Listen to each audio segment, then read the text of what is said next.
আজ মধ্যরাত নাগাদ যে বাসটিকে উদ্ধার করা হয় 11টা থেকে চেষ্টা চলমান থাকে এবং পরবর্তীতে কিন্তু মধ্যরাত নাগাদ বাসটিকে উদ্ধার করা হয় এবং সেখান থেকে কিন্তু বেশ কয়েকটি লাশ উদ্ধার করে উদ্ধারকারী দল আমরা দেখতে পাচ্ছি। বাসটিকে সরিয়ে নেওয়ার মাধ্যমে কিন্তু এই জায়গাটিকে খালি করা হচ্ছে এবং মাঝ নদীতে, পদ্মার যে মাঝ নদীতে কিন্তু এখনো উদ্ধার তৎপরতা চলমান অবস্থায় রয়েছে।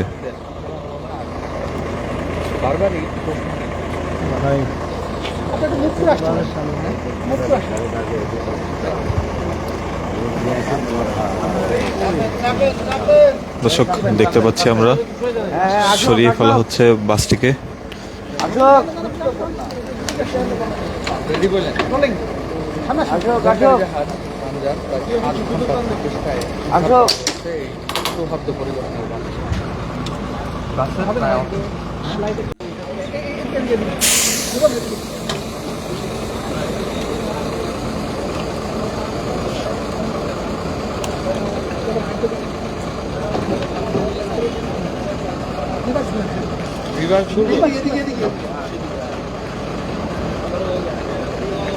লাইট কমাই দেওয়া কমাবো না, লাইট করে আপনাকে বলে